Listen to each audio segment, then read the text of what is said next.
Trible of the Courier-Post, checking out some high school football. Good morning, Mark. Good morning, Sully. What's up, boss? Hey, I'm on the road headed to Winslow Township, where they're going to name their gymnasium after a one Mr. Jordan Burroughs this morning. Oh, nice. Nice day for the Eagles over there. And a little wrestling. There you go. Yeah, big day. Hey, we could talk about wrestling all year long, buddy.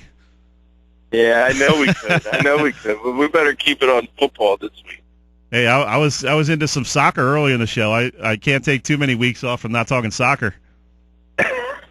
Look, man, you are a jack of all trades, Sully. I've said it before, and I'll say it again.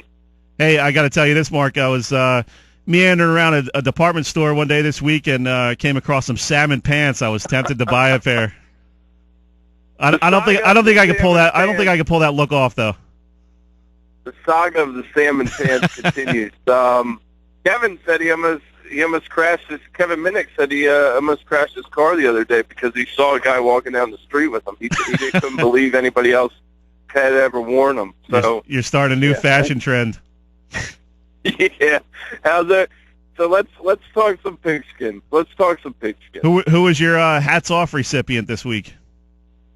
My hats off recipient was Sean Davila, quarterback at Cinnaminton. Ran for $133 last night, threw for 72 more, threw 2 touchdowns, had an interception.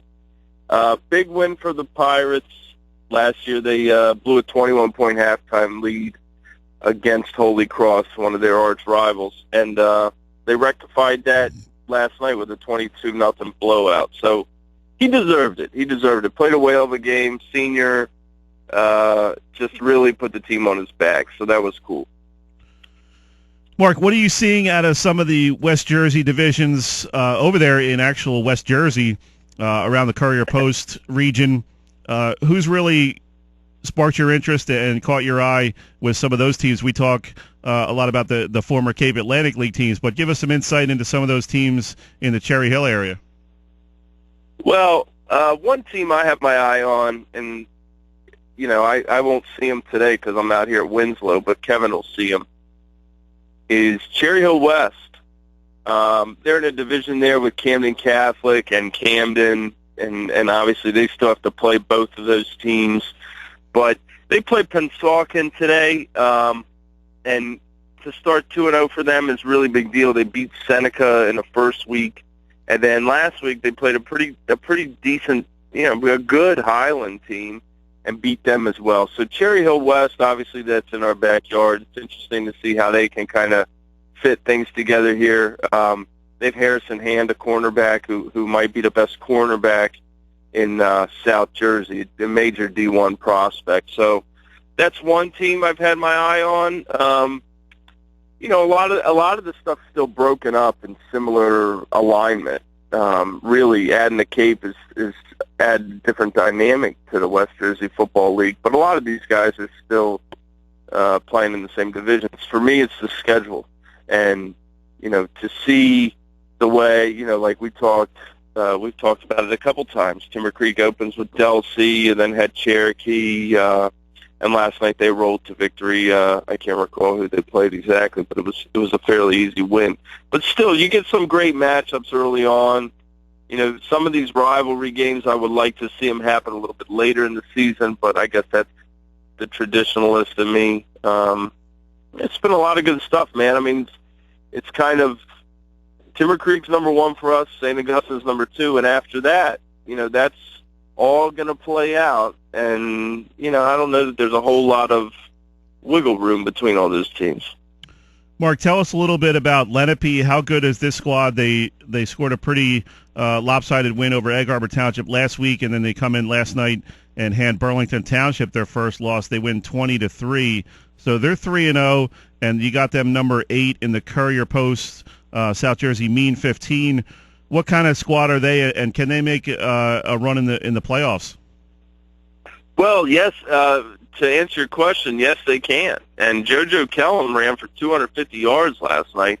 When you got a back that can do that against a team like Burlington Township, I mean, they're nothing to sneeze at. I mean, they're a solid football team. A lot of people were very excited about that game. I had a lot of people saying maybe Burlington Township could pull it off. Lenape removed all doubts of that. Lenape is a very, very good football team. When you've got a kid that runs for 250 yards in a game, you know two things. A, he's good, and B, you can block. Okay? If you can do that in high school football, you're on your way to a lot of wins.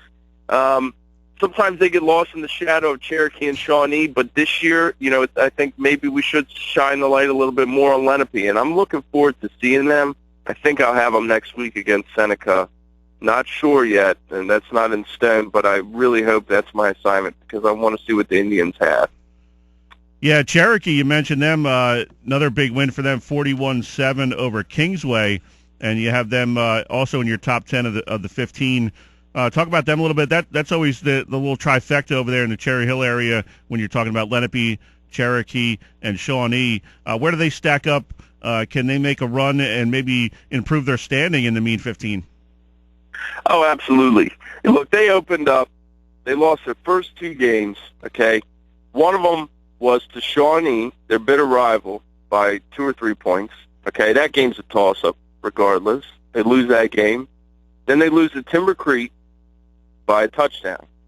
A week after, Timber Creek beat Delsey by 4 touchdowns. So they were 0-2, but that's a very respectable 0-2. I mean, we didn't drop them very low, and they're still in the Mean 50. They were above teams that were 2-0 for a reason. Right. They're solid. John Lovett's a Rutgers commit. He plays defensive back and running back, and that kid is just tough. He does it all. They're going to be in the mix, certainly. I mean, it's going to be a lot of the same old customers here when it comes to playoff time. Cherokee's one of those teams. You can't doubt them. You can't doubt them because they've done it in the past. You're never going to beat Cherokee and have an easy time of it. Cherokee's going to give you all you can handle. I know Williamstown beat them last year in the playoffs. I think it was Williamstown in overtime. But they're tough. They're tough. That's what Cherokee is. Same with Shawnee. Shawnee lost a bunch of kids to injury. They go to Washington Township last night. They're up 17-0. They almost, Washington Township makes a comeback, but still, Shawnee survives. That's what Shawnee does. Shawnee survives. Another close game, they find a way to do it. So you look at those 3 schools there in Shawnee, Cherokee, and Lenape, it's black and blue football. It's tough football. It's good defense, good running games. It's great rivalries.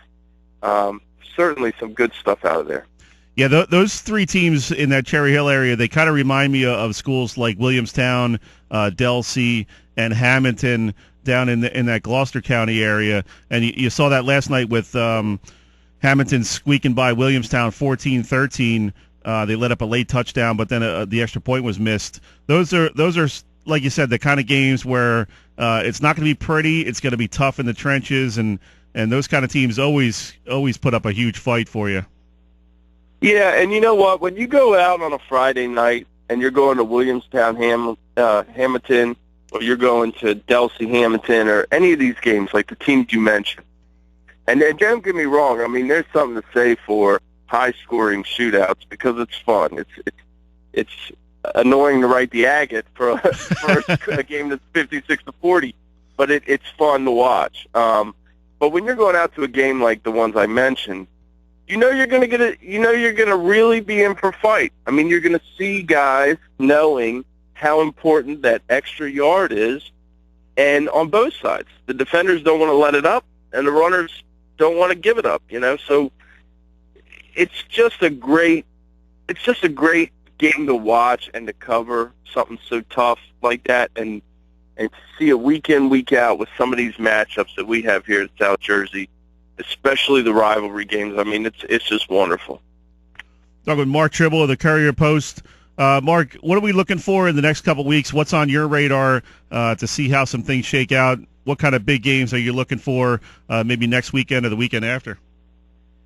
Well, we're getting to that point now, Sully, where the teams that have started well, that maybe were surprises, we're going to find out if they're for real or not. And not necessarily that they're going to play tougher opponents, but if you start 2-0, it's like I'm saying with Cherry Hill West. You start 2-0 or you go 3-0, okay, that's great. But where are you going to be after Game 6? You're going to be 3-3?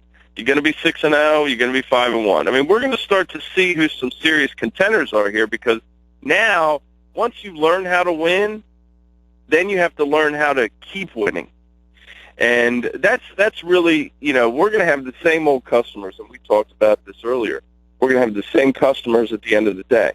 I mean, I would expect to see the usual suspects without Kevin Spacey involved in this. But when we want to look at, okay, what are some other storylines? Let's see which team can maybe put themselves in that discussion. Who's a team that's sneaking up? Last year, look at Cedar Creek last year. Okay? The beginning of the season, we knew they were good. We knew they had Amir Mitchell. The last end of the season, the second half of the season, into the playoffs, Bo Melton became the storyline in South Jersey football, and Cedar Creek wins itself a championship. Now, week 3, we weren't saying that. So let's see who some of these players are. Let's see who some of these teams are that really start to not only open our eyes, because they've already done that, but keep them open. Mark, I don't know if today's high school kids are going to understand that Kevin Spacey reference. Let me tell you this. If you're out there and you haven't seen the movie Usual Suspects, it's I know a there's must. no more blockbuster, but you got to go. You got to find a way to watch. That's one of those cult classics, like Boondock Saints. Another great movie. Good stuff, great man. Flicks. We're up against the break here, Mark. Appreciate it as always. We'll check in with you as the season goes by. Thanks, bud. You got it, Sully. Thanks. All right, man. Have a good weekend. That was Mark Trible of the Courier-Post.